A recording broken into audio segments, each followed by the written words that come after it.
Hello and welcome to Roadkill Radio. I'm Mark Hasiuk. You're watching the Mark Hasiuk Show. We have a very special show today, folks. In the employee lounge here at Roadkill headquarters in beautiful Vancouver, British Columbia, on the wall hangs a small cross, a weathered poster of our beloved Vancouver Canucks, and a framed 8x10 photo of today's next guest. Now, which doesn't mean we're going to go easy on him, but we thought everyone should know. Former presidential candidate, author, journalist, and conservative icon, Patrick J. Buchanan. Pat, thanks for coming on. Welcome to the show. Delighted, Mark. Before we talk about Pat's latest book, Suicide of a Superpower, Pat, you have lots of fans up here in Canada. Do you get up here often? I'm afraid I do not get up there often. I've been there several times. I've never been to Quebec City, which I'd love to go to. I've been to Toronto and Montreal, but I've never been out in Western Canada. Is that right? That's correct. I've been to Alaska many times. I ran out there in the Alaska caucuses of 1996, but I have not been back. These are monumental times, folks. We're watching history unfold as America, the dominant force on Earth since World War II, is bending under the weight of debt, war, globalized trade, eroding values, and ethnic tension. And Pat, you've been talking about this for years. When guys like Tom Friedman were praising globalization, you wrote Death of the West. And in your latest book, Suicide of a Superpower, you put it all together. In the book, Pat tells a story of a Walmart in Albany, Georgia, where tires made in China sold for less than tires made at a Cooper tire plant down the road. And Pat, this reminded me of something that happened here in Vancouver in 2010. We hosted the Winter Olympics, and to promote the games, our federal government spent untold numbers of dollars on the Red Mitten campaign. They produced millions of red mittens to foster patriotism across the country. And of course they were red, and on the back of the mitten you had a white maple leaf, but when you turn the mitten inside out, it said made in China. Pat, we can't even make mittens anymore. My grandmother used to knit 5 at a time. China owns America. It's amazing. It's amazing. It is startling, Mark. Here in the United States, and I wrote this in a book called The Great Betrayal in the late 1990s, which talked about the trade deficits the America was running, which were behind the current disaster, incidentally. And it used to be the United States of America produced 96% of everything it consumed. And what it did not produce was coffee and tea and bananas and various minerals that we didn't have here in the United States and had to import. We were the most self-sufficient republic in the history of the world. And that's why we could stay out of 2 wars as long as we wanted. And when we decided to go in, we could go all out and help win wars on both sides of the world against Japan and Germany.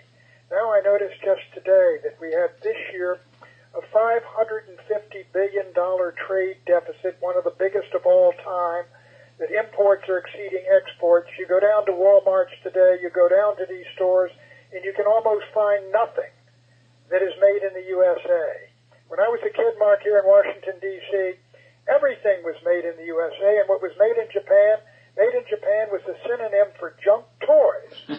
And then eventually the Japanese, they were hardworking, very competent, as are the Germans and others, and they eventually got in with low-priced goods, undercut the American market. We did away with all tariffs.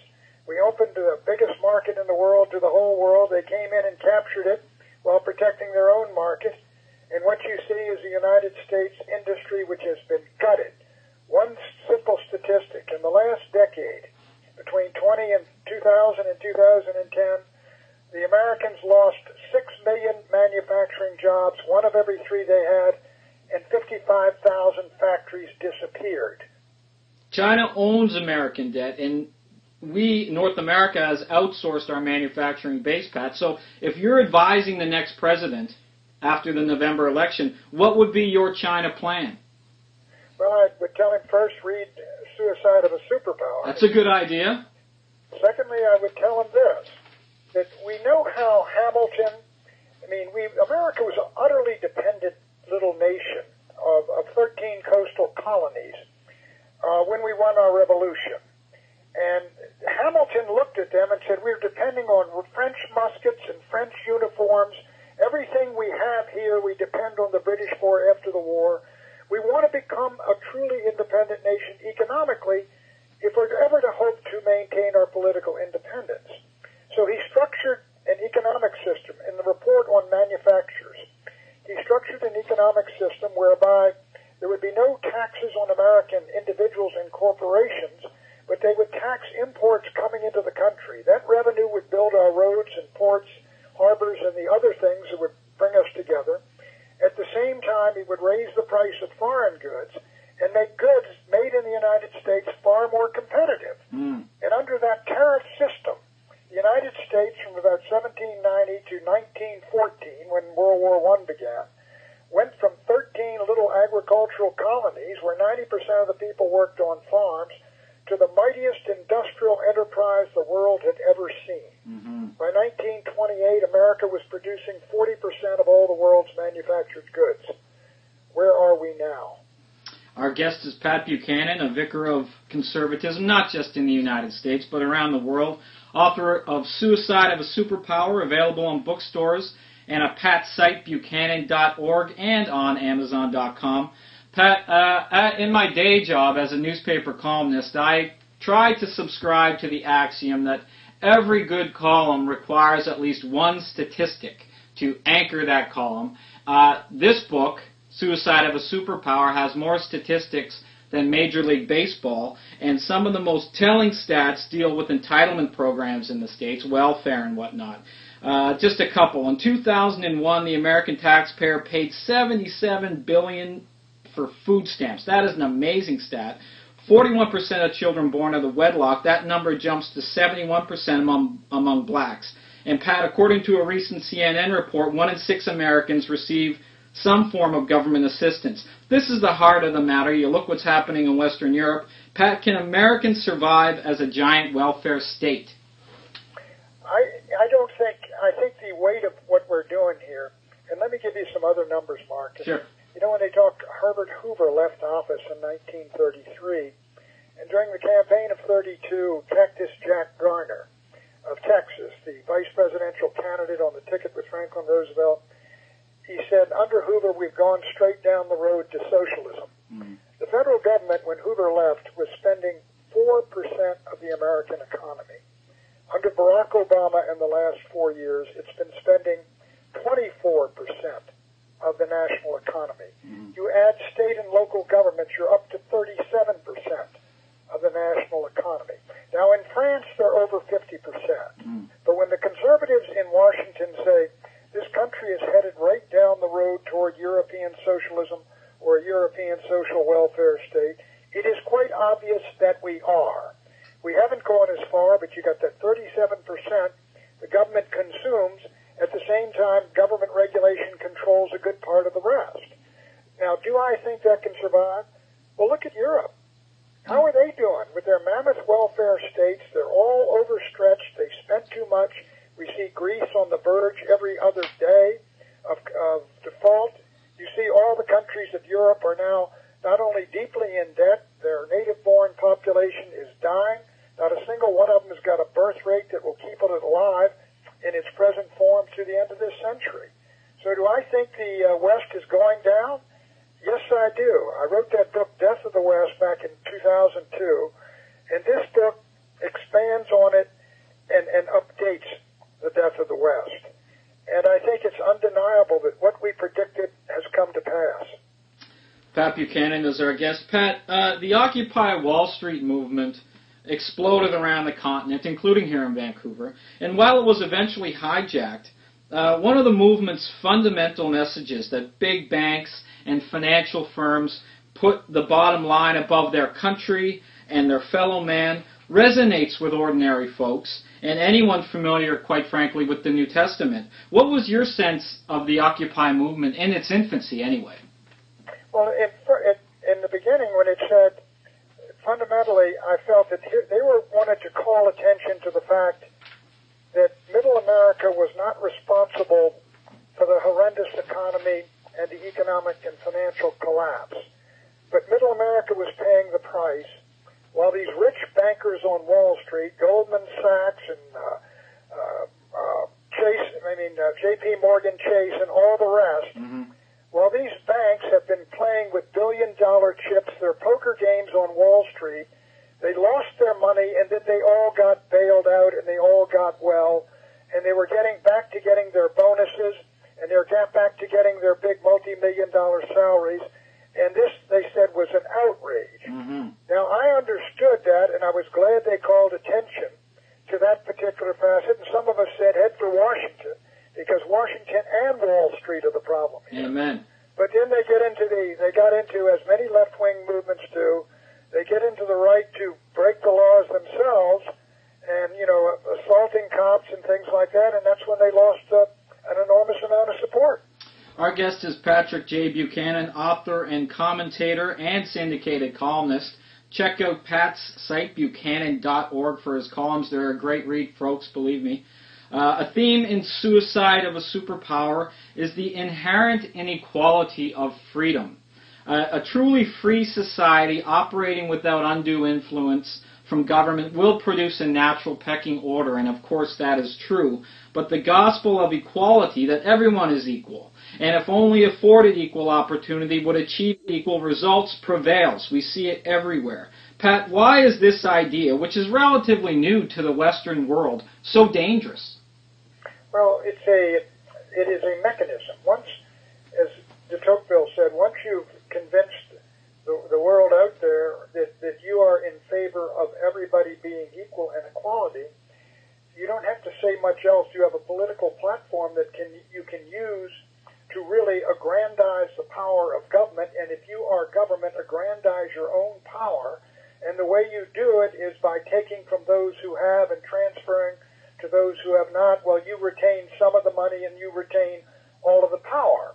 And if people believe that the inequality that exists is a result of injustice, and they turn to government to create justice and create equality, what you will wind up with is an all-powerful government and no freedom.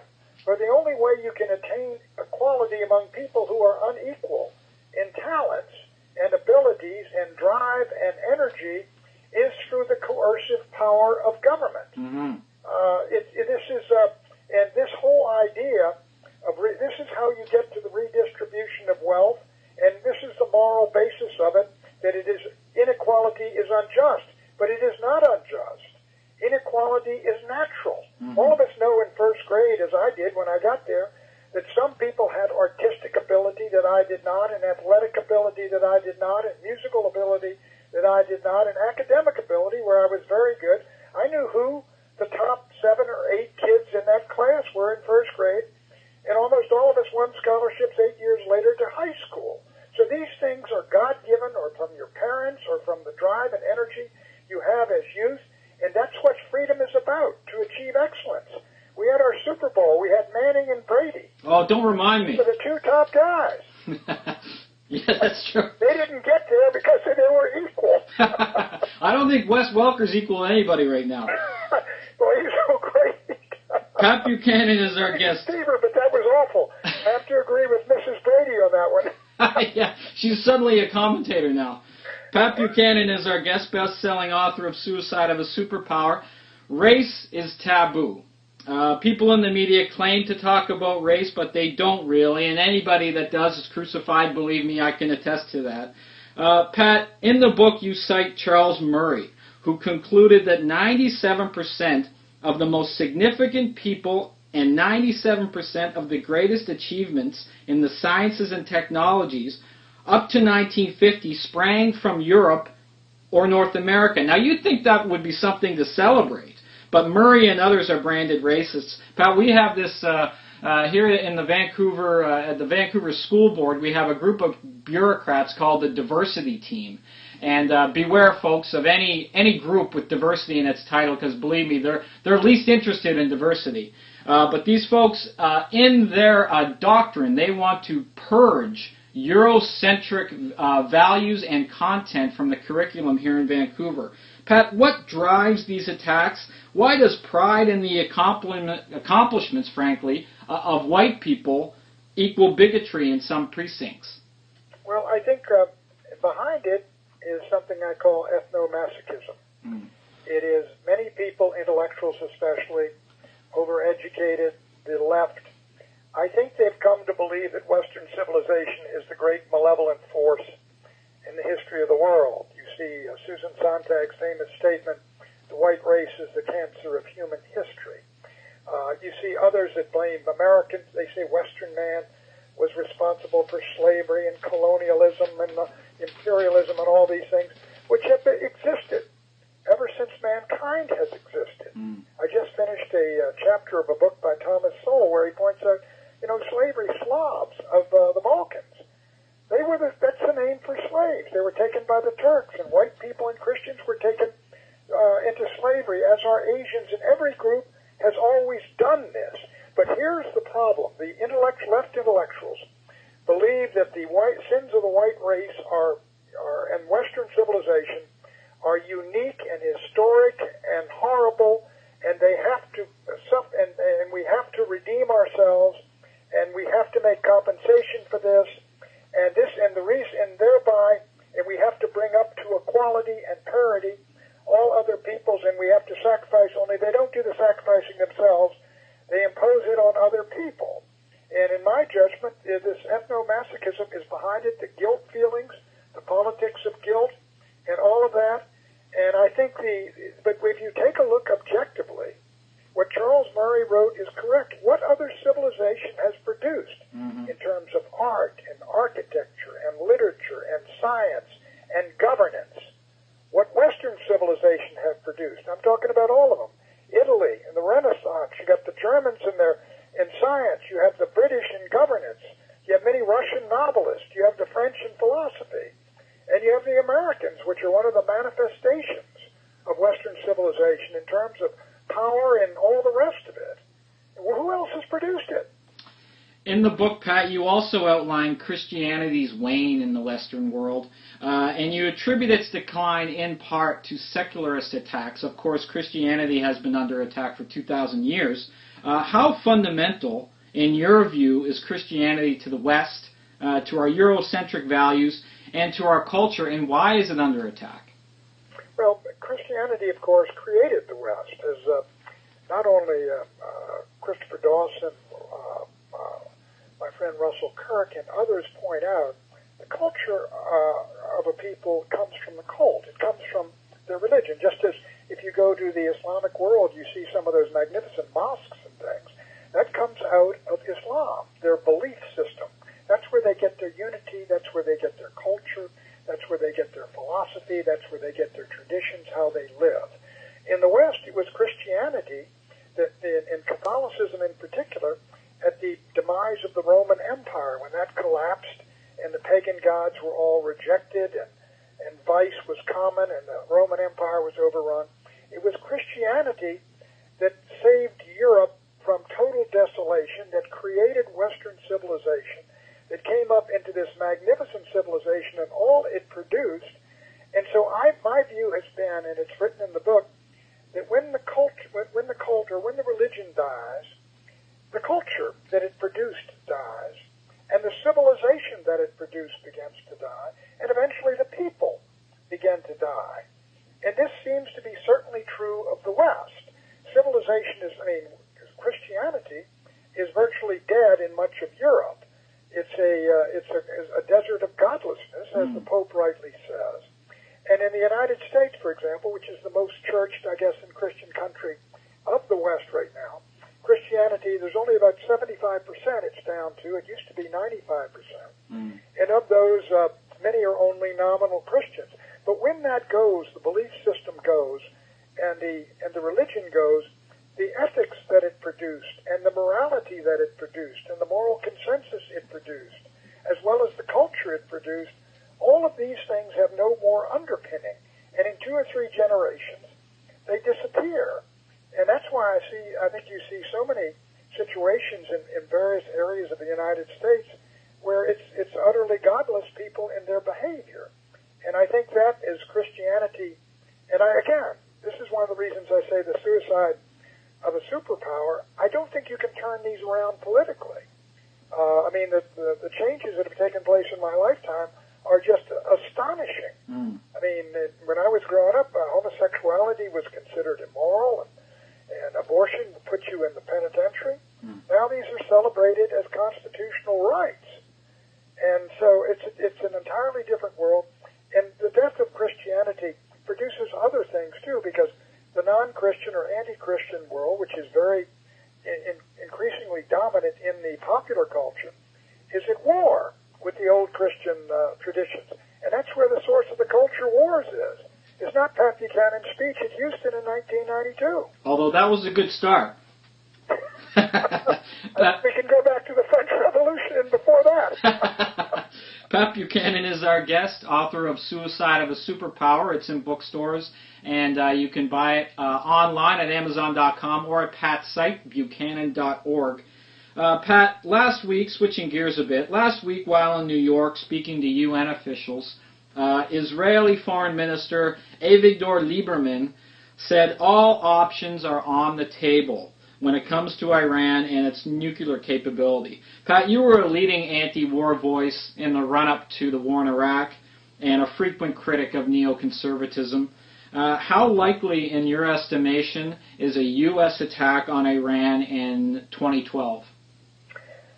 I think it's less likely in 2012 than it would be in 2013 if the Republicans win the White House. I think the Republicans are very close to Netanyahu and Barak and the Israeli government. And I think Netanyahu, despite what the public perception is, I don't think he has a great admiration for Barack Obama. He dressed him down right in the Oval Office. Sure. And so I think that the Americans, let me say this, Mark, you take a look at the Americans' intelligence community. James Clapper went up and testified that we don't believe in the intelligence community. He reaffirmed what was said in 2007 and again in 2011. We don't believe Iran has a bomb. We don't believe they're building a bomb. We don't believe they've made a decision to build a bomb. The Pentagon confirmed the same thing. I wrote in a column last week that we don't think Iran has made a decision to build a bomb. You get the sense that Obama wants to negotiate and does not want war. Now, if you listen to Rick Santorum and Newt Gingrich, they're all ready to go. And I think they buy into the Israeli line that the Iranians are headed for nuclear weapons and the time to stop them is sooner than later, and let's go now. So I think you have a higher likelihood of a war with Iran in 2013 if the Republicans win. The impact of the Israeli lobby has been well documented. Another fine book, titled The Israeli Lobby by John Mersheimer and Stephen Walt, argued that, in fact, the Iraq War would not have happened if not for the influence of the Israeli lobby. In the light of the war in Iraq, Pat, which is generally considered now to have been a mistake and, quite frankly, a foreign policy disaster, and at least the slight diminishment of neoconservatism in the States, has the lobby lost some strength? No, the Israeli lobby is, I would not say it has lost strength. It has clearly become, and thanks to the Mearsheimer-Walt book, in part, it has become much more, if not acceptable, but tolerable to discuss its power. Mm-hmm. But if you take the Israeli government and the Israeli lobby in the United States and the neoconservatives who think along the same lines and who are very influential, even though they're not large in number, very influential in Republican foreign policy circles, and you take the Republican candidates who are responsive, and you take the evangelical Christians who are a significant slice of the Republican base and are, for theological and religious reasons, are very pro-Israel and, frankly, very hawkish.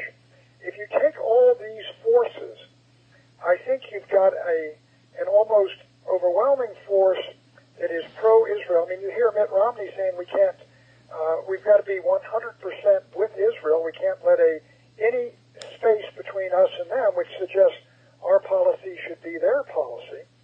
And so these forces, I think, when you talk in Brezhnev's old terms, he used to talk in the correlation of forces, have made it virtually impossible or extraordinarily difficult for some of us to prevail in these arguments. And I was against the Iraq War, and I was against trying to nation build in Afghanistan. But now you can see these forces starting to move very energetically for war with Iran, although they may be diverted by wanting to fight in Syria. So, but it's an enormously powerful force. But you take Netanyahu. He got 29 standing ovations before the Congress of the United States. And you take half the Congress will show up here in the spring when the Israeli lobby holds its AIPAC holds its annual meeting. And this is astonishing for any foreign policy. There are other foreign policy lobbies. The Armenians are there. We had the Eastern Europeans were instrumental in getting us to expand NATO. But the most powerful of all is clearly the Israeli lobby. If Israel is such a great ally, why didn't it help out in Iraq? Pat, is the American public numb to war? I think the American public is tired of war. I think President Obama is probably helping himself politically by the withdrawal from Iraq, even though he's been criticized for coming out too soon and for not getting the guarantees he thought many think we needed. And he's being criticized for coming out of Afghanistan and saying we're going to be all out of combat by 2013. But I think the American public is basically accepting of that, and I think Obama's confident that that's a winning position. He's behaving that way. And I notice the Republicans are not, they're not really being loud and saying, Rick Perry said maybe we'll have to go back into Iraq, but nobody wants to. But I do think when you get to the Iran issue, the war party in this country has ginned this up, and the Iranians have not helped themselves with some real stupidity in terms of what some of those folks have been saying. But I think the Iranians have not helped themselves. But I do think that the American, if Obama, for example, struck Iran tomorrow, he'd probably have a majority of Americans with him. Patrick J. Buchanan, author of Suicide of a Superpower. It's in bookstores now. You can check it out online at buchanan.org. Pat's also going to be the subject, or is the subject, of a book set for release this week by Oxford historian Timothy Stanley. That should be a great read. Pat, thank you very much for coming on the show. It's been a long time coming. We've had Roadkill fans wanting you on the show, and we did it today. Thanks again. Good luck. Delighted, Mark. You take it easy. Bye-bye. Bye-bye. Pat Buchanan, that was a fun half hour. I really enjoyed that. I hope you did too. I'm Mark Hasiuk. You're watching Roadkill Radio. See you next time.